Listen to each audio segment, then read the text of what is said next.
प्यारे विद्यार्थियों सुप्रभात।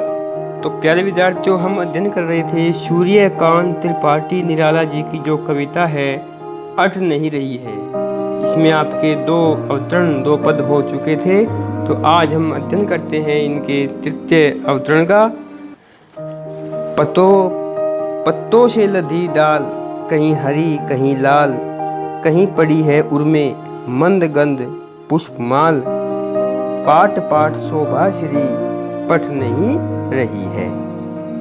तो इस अवतरण में महाकवि निराला जी ने फागुन के महीने में प्राकृतिक सौंदर्य का सजीव और हृदयग्राही चित्रण किया है।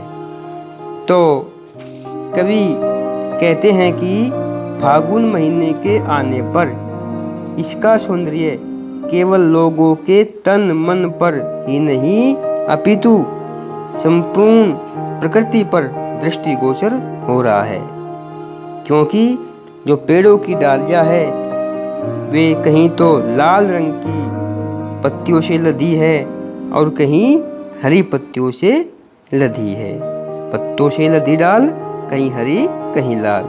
तो जो पेड़ों की पत्तियां है वो कहीं हरे पत्तियों से और कहीं लाल पत्तियों से लदी हुई है, अर्थात पेड़ों पर जो पत्तियां है वो पूर्ण रूप से आ गई है। कहीं पड़ी है उर्मे मंद गंध पुष्पमाल।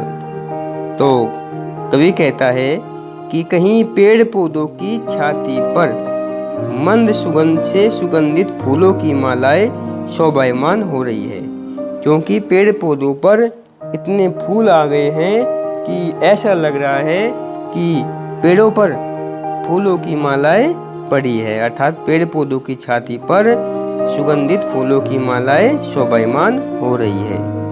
पाट पाट शोभा श्री पट नहीं रही है, अर्थात प्रकृति का जो प्रत्येक अंग है वो सौंदर्य की छटा से परिपूर्ण है और फागुन में प्रकृति की सुंदरता इतनी बिखरी पड़ी है कि किसी भी कोने में समा नहीं रही है।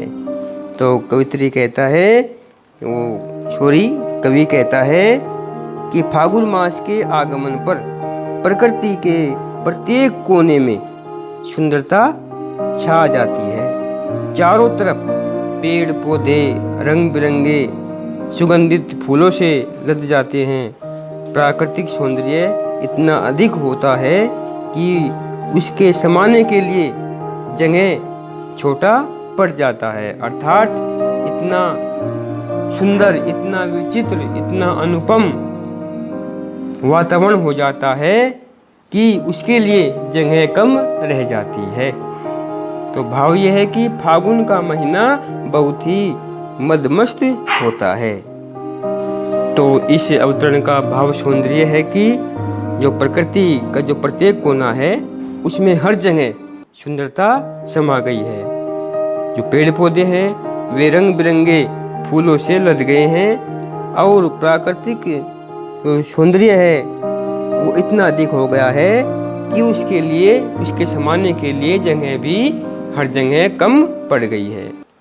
शिल्प सौंदर्य प्रस्तुत काव्यांश की जो भाषा है वो सरल, सहज, बोधगम्य, साहित्यिक खड़ी बोली है। इसमें संस्कृतनिष्ठ शब्दावली का प्रयोग हुआ है और फागुन के महीने के प्राकृतिक सुंदरता का बड़े ही आकर्षक ढंग से चित्रण किया गया है। इसमें श्रृंगार रस व माधुर्य गुण की प्रधानता है। मुक्तक छंद और कोमलकांत पदावली की प्रमुखता है। कहीं शब्द की आवर्ती से काव्यांश में सजीवता व विशेष सुंदरता आ गया है। दृश्य बिंब योजना है, गेयता और तुकबंदी का समावेश है और इसमें इस अवतरण में अनुप्रास अलंकार का सुंदर प्रयोग किया गया है।